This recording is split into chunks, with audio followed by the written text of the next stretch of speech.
tomorrow, live in the parking lot.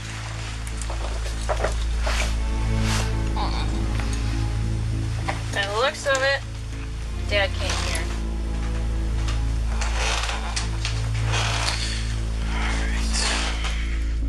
It seems like the house is empty, but it's a complete mess. There's no obvious evidence of a murder anywhere, so it's now clear why the cops didn't find anything their first time here. However, Marshall had told them two very important things: exactly where the shot was allegedly taken, and more importantly, that William and Yoshi had actually come back to clean up the scene.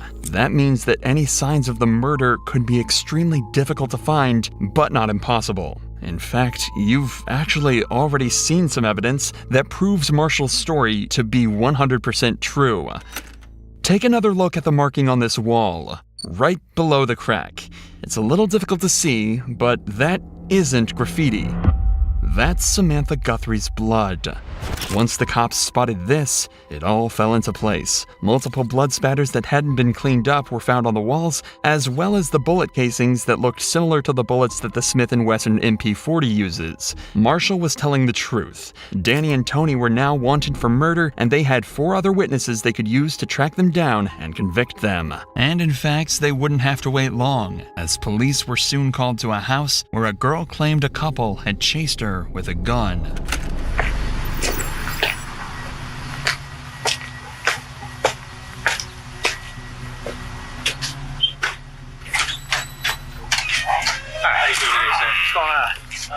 This young lady came in my back door and what's going on?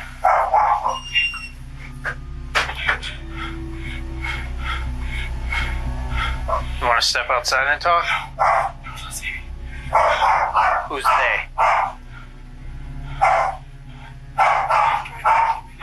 Huh? Do you need EMS or anything?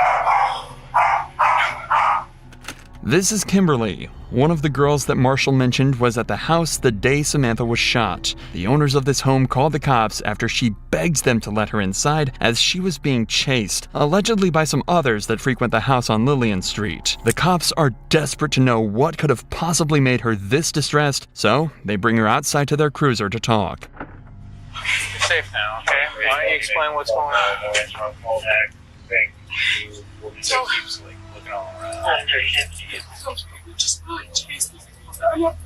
who's they? What do they look like? This guy named Demon. Black guy, white guy? Black, like short. What was he wearing? Black pants and a black like, short sleeve hoodie thing that like had a hood, like a straw strip right here, but it wasn't like a hoodie. Just one black guy? You know, they were with a bunch of white guys. And I think a black and white guy? There was a black guy, like 3 white guys, and then like a mix. I think I was just running. Whatever happened to Kimberly was clearly a blur to her, but the cops are starting to get a little concerned. Barely a couple days after Samantha's supposed death, one of the witnesses gets chased by a group of people holding guns. It could just be coincidence, albeit a terrifying one, so the cops ask her why she was in town to see if this could be related to anything else, and they get the most worrying answer possible. So you're from the Falls, you were visiting a friend here in Akron. Where's that friend at now? And where do you know where they live? I have no idea where they are. I have no idea. I'm gonna run her name. What's the friend's name? What's her last name? Harrison. Jody Harrison. Do you know what street she lives on? That's a guy. What's that? It's a guy. Okay, what street does he live on? He's on Lillian. What is it? Lillian?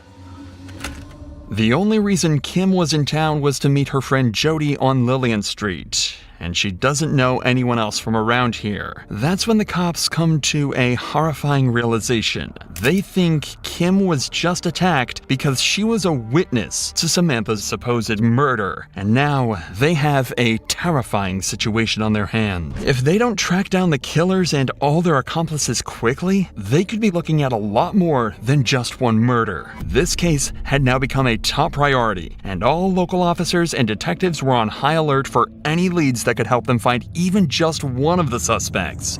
And that's when they got a potentially life-saving call. A man was claiming that Danny and Tony had pulled a gun on him inside the house and that the suspects were now in the parking lot outside bragging about killing somebody just days earlier.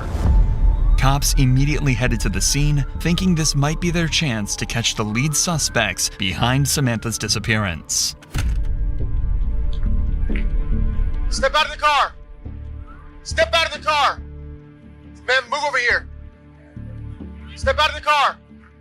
Hands up, please. Hands up, please. What is that? Okay. Put all that stuff down.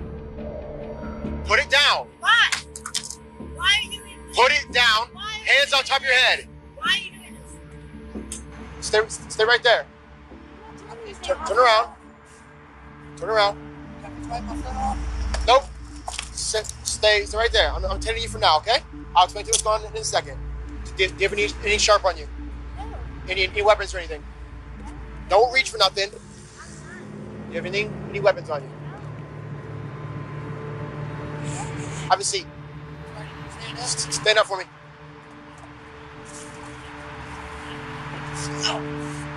What are you doing with your foot, man? I got Blisters? blisters and fucking, it's called jumper rock. There's another one right here. Where at? Don't reach. The what do they call it? Fifth pocket. Fifth pocket right here. Okay. There's a knife right there. I'll take care of it. I just want to make sure I got a bag of needles in my pocket. A bag of needles, you said? Yes, sir. So far, this has been surprisingly easy. At this point, the officer had no idea it would actually be the interrogations that'd be the hardest part of this process, but he's enjoying the simplicity while it lasts. Soon, a couple more officers arrive on the scene to help search Danny and Tori, secure them, and collect some information before they're taken away for questioning. I haven't been upstairs to talk to whoever lives here yet.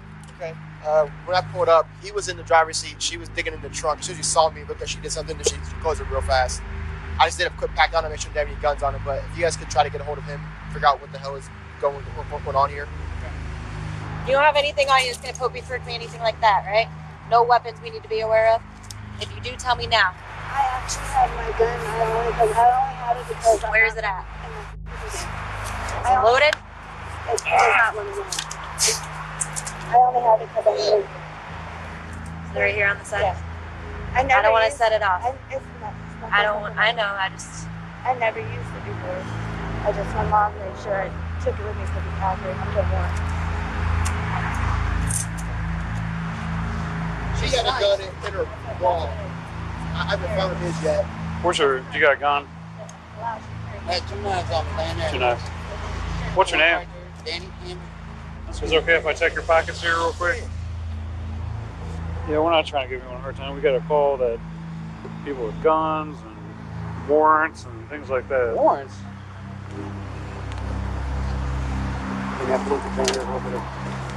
Fentanyl? No, hell no, Lord, no. What is it? Meth. Meth? Just come around here. There you go, good. Eventually, the officers brought Danny and Tony back to the station for interrogation, and this is where the hard part started for the detectives. Lieutenant Wynn, Detective Ross.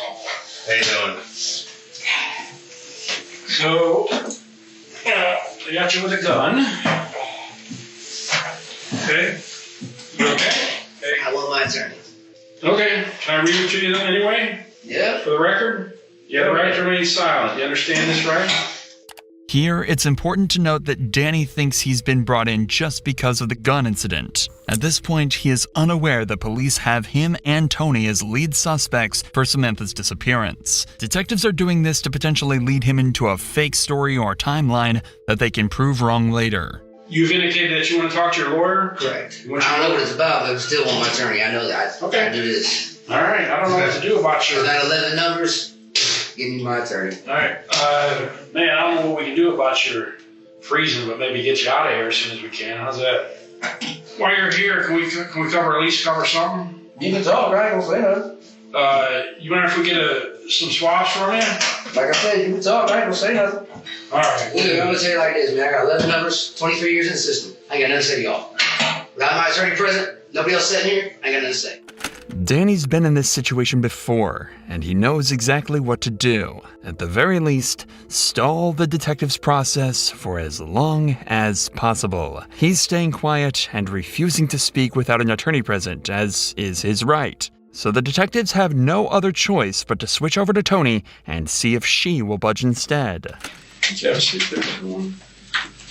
I'm Lieutenant Whitten. This is Detective Ross. Hello. Hi. But I didn't know anything about CCW. I never had a weapon before in my life. My mom gave it to me because I started working here at Litany. So. We're going to read your Miranda rights, okay? They already did that. Okay. Good. Okay, you understand them and everything? Okay. There's a girl that's missing. And we have strong reason to believe he's involved in her disappearance. He couldn't do that. So. He couldn't do that. Why couldn't he do it? Because he's not that type of person. Okay. But like I said, we have a lot of information pointing to his involvement in this girl's disappearance. So what I want from you to know if you've ever seen this girl before, and think hard before you answer, because we want to know if you've seen her. Okay, and you've never seen her before, that's true. They're deciding to be a lot more upfront with Tony and treat her not as a suspect, but more of a witness. It's likely she wouldn't confess to being involved in the murder, but they think there could be a chance that she'd turn Danny in if she thought it meant she'd get away. Unfortunately, though, having been on the wrong side of the law in the past herself, she's not about to help the cops out so easily. I'm going to be straight with you. He's looking at some serious problems. And from what you're telling me, if you were with him that whole time the past 3 days, which she went disappeared in the last 3 days. So if you were with him the whole time, you know what my next leap is. Well, that's ridiculous because he was with me. We were in Warren. Think real hard, because this is very important to what happens with you in the future. Okay? No, I get that. I'm not that stupid. Okay, hang on. Hear me out. So this is not a misdemeanor crime we're investigating. We don't do that, okay? When we get involved, something bad has happened. We know some other stuff went on this weekend, specifically yesterday, Saturday night, at a house in Akron. So I don't want you to get in any trouble with something that you were just along for the ride. But if you're going to sit here and tell us with you the whole time, you think you're helping him, but you're not. You're hurting yourself. Let me tell you about the house where it happened at. We've talked to people that's been at the house. They were all at this house where this girl disappeared from. In fact, something bad happened to her at the house. You know why we know that? Because the guys, we've already talked to him all day. We spent all day talking to him. And he gave us detailed accounts of what happened at that house. You have to think hard about how you want to handle this, because if you're going to sit here and vouch for him, that can get you caught. That can get you in trouble. You have kids? Yes, you I have mentioned 2 kids. 2 boys? Yes. Okay. What would you do if one of those boys went missing? Everything I could to find them. Okay, would you expect people to help us to find them, to locate them? Yeah. The route the detective is taking is obvious and would work on the majority of people. He's trying to scare Tony into giving up what she knows so they can get to the bottom of things faster. If she gives Danny up, she might get a good deal with them, but if not, things could end up real badly for her. The most interesting dynamic here, though, is how the detective is trying to use Marshall's earlier statement against her. This happens all the time, but usually they're exaggerating the strength of the evidence or making it up completely. This time, though, they actually have an airtight statement, but Tony simply doesn't believe them. That means she thinks she can just continue to deny everything, and instead of taking a deal for less jail time, she can just get away with no charges. So with this in mind, watch how confidently she denies everything, unaware that the detectives know every word she speaks is a lie. So, this girl's family has been out looking for her all day. Okay, but unfortunately, we already know what happened to her. So from here on out, anything that based on what you're telling us, I mean, we're giving you this chance to talk to us now. Anything that in relation to her, what happened to this girl, is going to be attached to you too. Okay, because we're giving you a chance. But if you want to cover for him, that's fine. I don't care. It don't matter. It don't matter to me. That's just. We're going to move on I'm with the sorry investigation. that this happened to that girl. I don't. We have reason to believe you were there. that I was there. Mhm. I don't kick it in Akron like that. I just started to come to Akron when I got hired. We're not saying that it was a every weekend thing, but we're saying that we have reason to believe, based on what we've been doing all day, you were there. No, sorry, I've never seen that girl in my life. And we have people that says that have told us you were there. Oh, that's ridiculous because I don't know anybody really from Akron. You know, actually, in addition to the people that we talked to, said that this all started because you and this girl got into some kind of altercation. I don't know this girl. I've never seen this girl. Okay, like I said, once we move forward in this investigation, from what you're telling us, since you're with him, you're going to be attached to whatever we do with him. You understand that, right? Well, yeah, I'm his girlfriend. Okay, just so we got that clear. I've never seen that girl. Who's that? I don't know who that is either. You hardly even looked at him. I looked at him. I don't know who that is. Well, I got to know him, so did Detective Ross. We got to know him a lot today. We spent the entire day with him. Well, what's his name? And, well, that's not important. You don't know him, so what difference does it make? In reality, Tony is extremely familiar with the man in the photo, as he's the man that helped load Samantha into her car. That man is Yoshi. Conveniently, Yoshi, whose real name is Dylan, had just been brought in on unrelated warrants, and detectives couldn't believe their luck. One of the main witnesses, possibly even an accomplice, had been brought right to them without any effort whatsoever. The best part? Dylan wasn't the hardened criminal they expected. In fact, his interrogation was unlike anything you've ever seen. Not only is it truly heartbreaking, but it was actually key to putting not one, not two, but 3 people behind bars for Samantha's murder. Help us. This is serious. Did something bad happen to her? I don't know. She's a young girl, man. No, What happened to her? I don't know. I just met her a couple of days ago.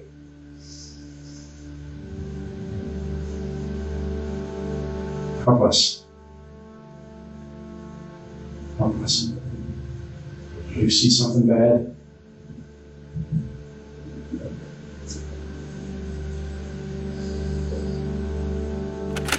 Not 5 minutes into the interview, we see an emotion painted on Dylan's face you don't often see in the interrogation room.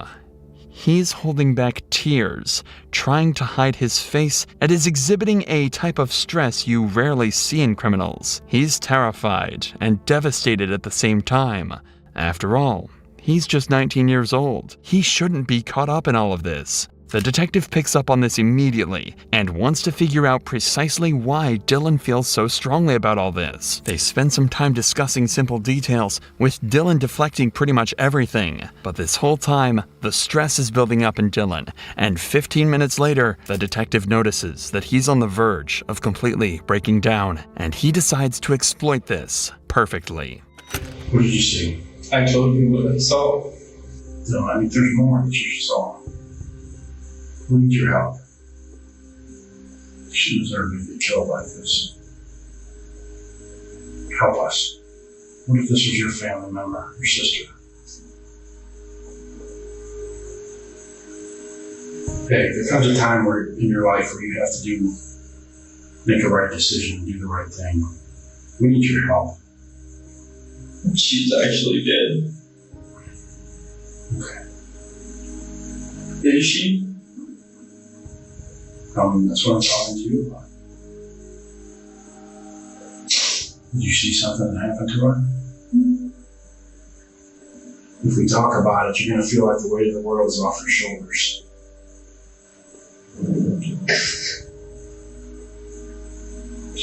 There's only one thing that makes a person get this emotional. That's if they saw something bad. I remember a couple of days ago when we were talking, we were having a good time, and I don't know why. Don't know why what? Why I feel so close to her. So you guys hit it off. Well, you're close to the same age, right? You felt a connection with her? Because you Maybe had the same problems growing up and stuff like that? Probably. What did you guys talk about? Just life and stuff like that? Yeah. Would listen to music as well. What did you guys listen to? You guys like? She played music. I don't really prefer music. I just like the white noise. It's tough, man. I'm sorry. I'm sorry we're here. I think fine up to this point. Not talking about it, not thinking about it. I mean, I was thinking about it, but. What were you thinking about? Just that this person that could have been a potentially good friend, or maybe, I don't know, is not going to be that person. No, her shouldn't. Maybe you can help her. She may not be here, but that doesn't mean you can't help her. Help her what? Help us find out what happened to her. There are hardly any words to describe what Dylan must be feeling here. He was clearly born on the wrong side of the tracks and fell in with a bad crowd. He also clearly loved Samantha, which is really the biggest tragedy of all.